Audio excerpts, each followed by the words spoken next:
Halo, di sini saya akan menjelaskan tentang materi ideologi negara. Materinya ada satu, hakikat dan jenis-jenis ideologi secara umum. Yang kedua, peranan ideologi bagi suatu negara. Yang ketiga, urgensi Pancasila sebagai ideologi negara. Yang keempat, perbandingan ideologi Pancasila sebagai ideologi liberalisme, komunisme, sekulerisme, dan ideologi keagamaan. Sebelum itu, saya jelaskan apa sih itu ideologi. Ideologi merupakan seperangkat ide dan tindakan yang dianut oleh sebuah negara yang nantinya menjadi penunjuk arah bagi negara tersebut untuk berkembang. Adanya ideologi dapat membentuk struktur sosial, politik, dan ekonomi di sebuah negara. Pada umumnya, ideologi memiliki arti tersendiri bagi sebuah negara. Ideologi bisa menjadi identitas suatu negara. Selanjutnya, saya akan menjelaskan jenis-jenis ideologi secara umum. Di sini ada jenis-jenis kapitalisme. Jadi, apa sih kapitalisme? Sistem ekonomi di mana pihak mengontrol dan menguasai pesan demi meraih keuntungan. Ideologi ini, tetapi sering berjalan waktu, hampir mayoritas negara besar seperti Amerika, Jepang, Kanada menganut kapitalisme. Yang kedua, liberalisme. Ideologi ini menekankan kebebasan individu, kesamaan untuk memiliki kesempatan bagi semua individu. Kebebasan seperti bebas agama, berpendapat, bebas melakukan kegiatan ekonomi, dan siapapun. Yang ketiga, komunisme. Sebuah tatanan politik dan ekonomi yang ingin menciptakan masyarakat yang tidak dipisahkan oleh kelas sosial.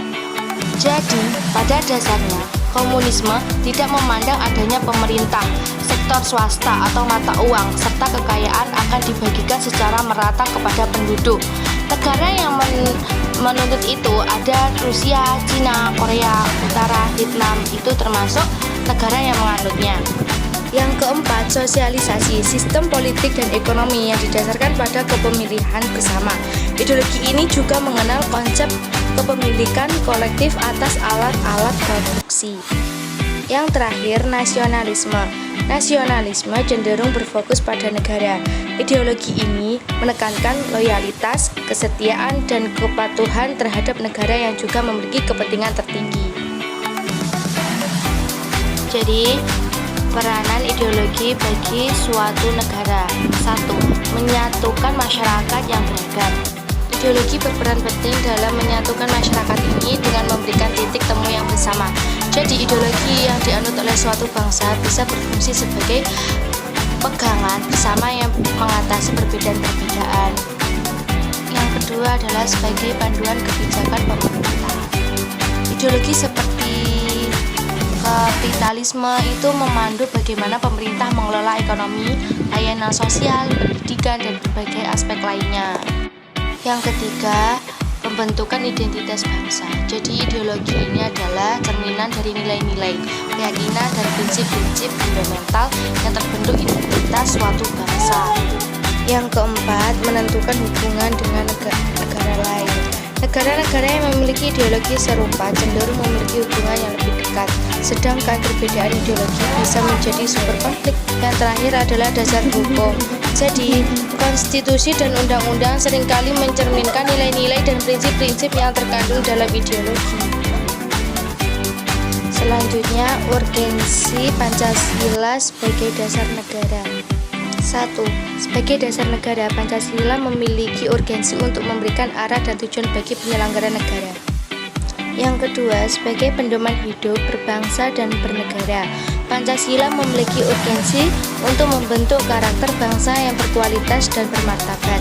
Yang ketiga, sebagai jati diri bangsa, Pancasila memiliki urgensi untuk mempertahankan dan memperkuat identitas nasional bangsa Indonesia di tengah arus globalisasi dan persaingan internasional. Yang terakhir, sebagai perekat bangsa, Pancasila memiliki urgensi untuk menjaga dan meningkatkan persatuan dan kesatuan bangsa Indonesia.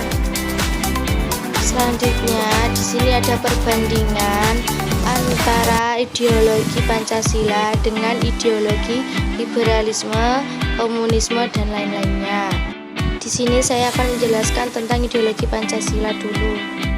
Jadi ideologi Pancasila itu satu berasal dari falsafah hidup masyarakat berdasarkan ketuhanan yang Maha Esa, yang ketiga menganut sistem pemerintahan demokrasi Pancasila, yang keempat menerapkan sistem pemerintahan dan semua aspek kehidupan, yang kelima bersifat terbuka, kreatif, dan dinamis.